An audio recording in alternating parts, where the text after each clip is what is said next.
আসসালামু আলাইকুম বোনেরা, কেমন আছেন? আশা করি ভালো আছেন। আলহামদুলিল্লাহ, আমিও ভালো আছি। আজ রান্না করব কিসকি মাছ। এই যে দেশি একটা মাছ। এই মাছগুলো সবসময় পাওয়া যায় ঢাকাতে, কিন্তু গ্রামে তরতাজা উঠাইয়া খাওয়া যায়। কিন্তু মা চাচিরা রান্না করতো কাসকি মাছের চচ্চড়ি। এগুলো আজকে রান্না করব। রান্না করার জন্য পেঁয়াজ কুচি করে নিয়েছি, ধনিয়া পাতা কুচি করেছি, কাঁচামরিচ ফালি করে নিয়েছি। কিভাবে রান্না করব আপনাদেরকে দেখাচ্ছি। এখানে দিয়া দিচ্ছি রসুন বাটা, দিয়ে দিচ্ছি পরিমাণ মতো হলুদ গুঁড়া,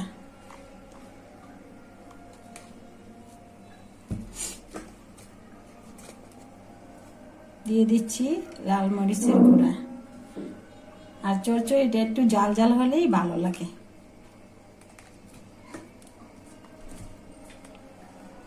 দিয়ে দিচ্ছি জিরার গুঁড়া পরিমাণ মতো। এখন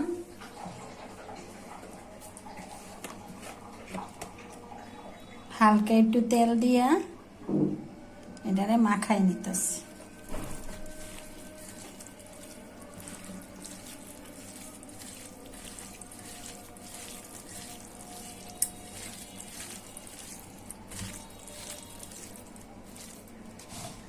দিয়ে দিচ্ছি স্বাদ মতো লবণ।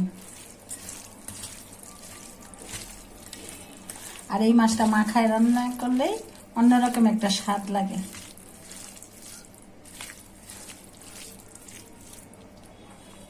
কড়াইটা গরম হয়ে গেছে। এখন আজকে কাসকি মাছের চচ্চড়িটা সরিষার তেল দিয়ে রান্না করব।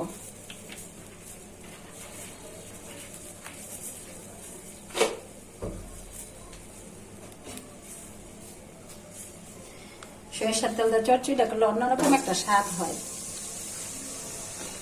আমি গরম তেলে পেঁয়াজগুলো ছেড়ে দিচ্ছি।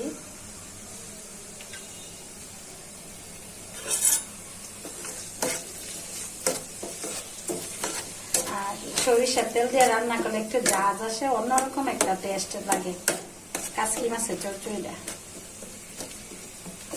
পেঁয়াজগুলা ভাজা হয়ে যায়। সরিষার তেল দেখেন কি সুন্দর, পেঁয়াজটা এখনো ভাজা হয় না, ভাজার আগে কি সুন্দর একটা কালার আসছে, ফেনা উঠছে, আর কি ঝাঁঝালো একটা আসছে গন্ধ। এই সেন্টটাই অন্যরকম একটা স্বাদের সেন্ট। আগে তো সরিষার তেল দিয়ে আমরা রান্না করতো, জমি থেকে সরিষা উঠাইতো বাঙ্গায়া, তারপরে এগুলা দিয়ে সব তরকারি খাইতাম, তেলের পিঠা বানাইতাম, পোলাও যা আছে সব কিছুই সরিষার তেল দিয়ে করাইতো। তখন মানুষের এত অসুখ বিসুখ হইতো না। আর সরিষার তেল এখন দাম। তারপরে আবার 2 নাম্বার, আগে আমরা জমির সরিষা বাজার থেকে বাঙ্গাই আনতো, ওইগুলা দিয়ে সব রান্না করে খাইতাম। এখন তো দামের জন্য সরিষার তেল খাওয়াই না, আবার 1 নাম্বার তেল পাওয়া যায় না। এই আর কি।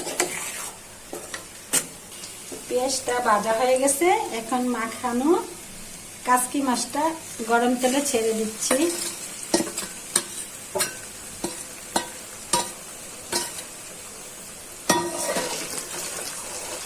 এই মাছের যে কত গুণ, ছোট মাছের ডাক্তারের কাছে গেলে বোঝা যায়। কিন্তু এখনকার ছেলে মেয়েরা মাছ খাইতেই চায় না। কিন্তু মাংস, ডিম, দুধ এগুলো খাওয়া উচিত, কিন্তু মাছটা বিভিন্ন রকমের মাছে বিভিন্ন রকমের ক্যালোরি থাকে। আর ছোট মাছগুলোর জন্য চোখের জ্যোতির জন্য ভালো। আর ছোট মাছে অনেক অনেক চোখ থাকে, ওগুলা খাইতে পারলে ভালো। বড় মাছে তো মাথা মোটা কাইটালা।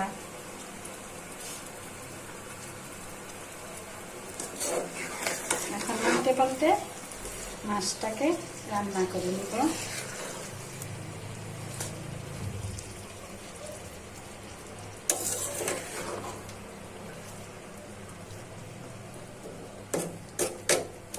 এখন রান্নাটা হয়ে যায়। এই যে বোনেরা দেখুন, চচ্চড়িটা হয়ে গেছে। আর ছোট মাছ তো সিদ্ধ হইতে সময় লাগে না। এখন একটু হালকা ঝুল ঝুল থাকতেই ধনিয়া পাতাটা ছেড়ে দিব, পরে আস্তে করে ঝুলটা টানে নিব অল্প তাপে।